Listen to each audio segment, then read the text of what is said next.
It's a great international flotilla dedicated to a common cause. Warships of more than 20 navies. Some of the countries involved, the US and Iran for instance, normally don't see eye to eye on anything. Yet here they are, for once united in a common mission, stopping the pirates who've been seizing ships off the coast of Somalia. Over the past years, Somali pirates have attacked more than 100 ships, holding them for ransom before freeing them and their crews. They're estimated to have got away with $30 million last year.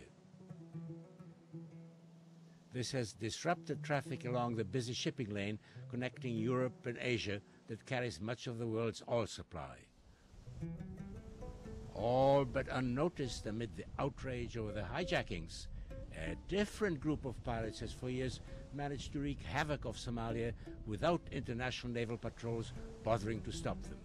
In this case, it's not Somalis who are the pirates, they are the victims.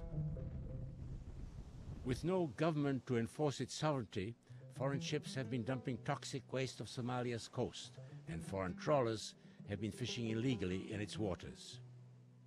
Ahmed Hussein is president of the Canadian National Somali Congress.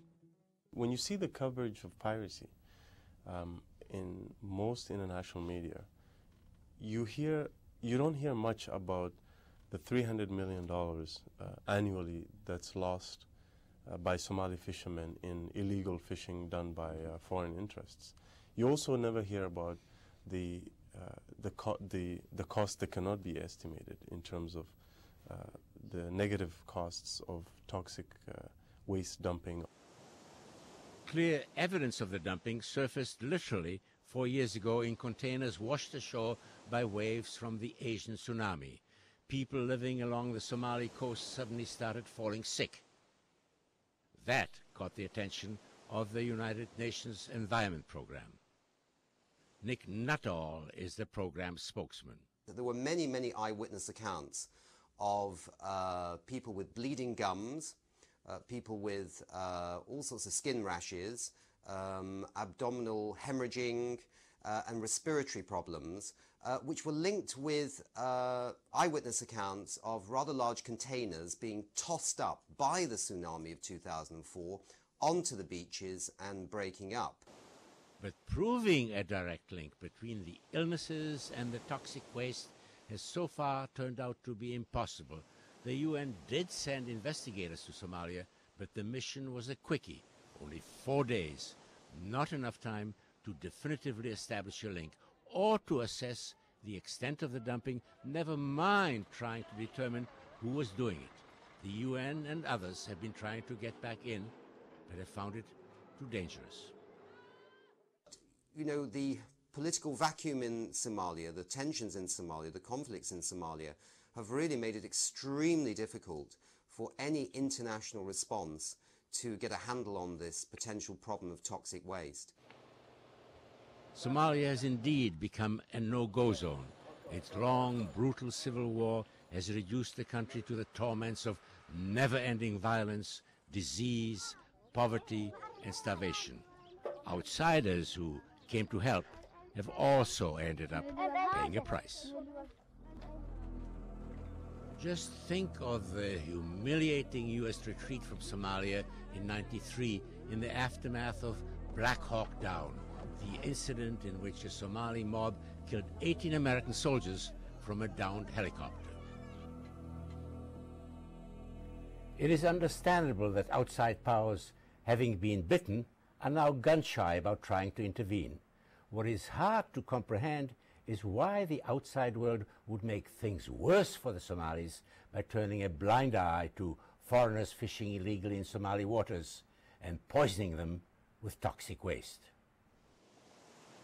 Most of the damage may have been done by European ships, but Canada has also played a role, says Bruce Cox, Executive Director of Greenpeace Canada.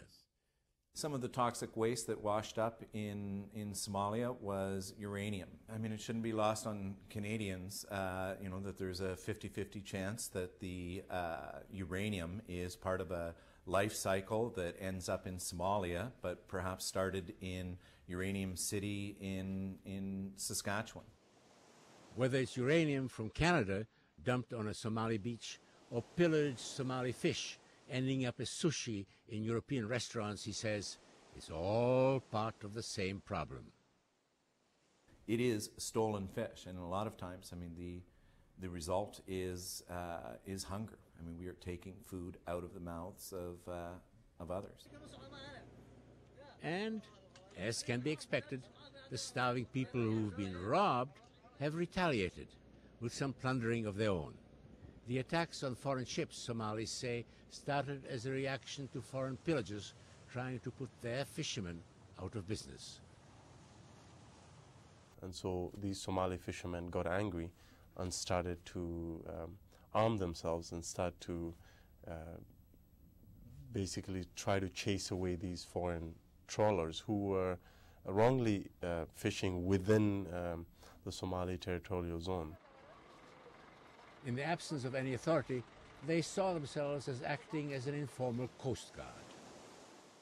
And after a period of time, the Somali fishermen had it, and they had started taking some of these vessels and demanding a tax. The amounts of money that they were starting to get from these fishing trawlers that were hijacked was so much that they put two and two together and figured, wait a second, why are we doing this small-scale fishing operation when we can start to make a lot of money? So it sort of started to dawn on them that they could turn this into industry, at least some of them. And so, you know, that was the beginning of piracy. The Somali pirates did it, at least in the beginning, out of desperation. The intruders who took over the fishing in their waters did it out of sheer greed. The illegal fishing brought in huge profits. There have been calculations done that you could perhaps dump a ton of toxic waste in Africa for about $8 per ton, versus the costs of, you know, safe disposal, say in Europe or maybe North America, of about $1,000 a ton.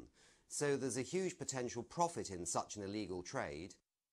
It makes the $3 million paid to the pirates who held a Saudi oil tanker for 2 months look like chump change.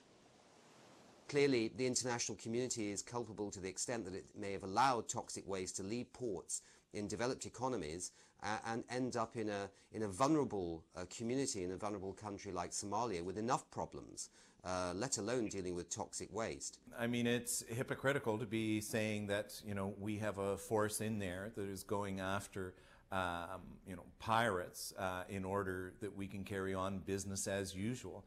The developed world has indeed turned a blind eye, so much so that we don't really know how much or even whether the pillaging is still going on in Somali waters.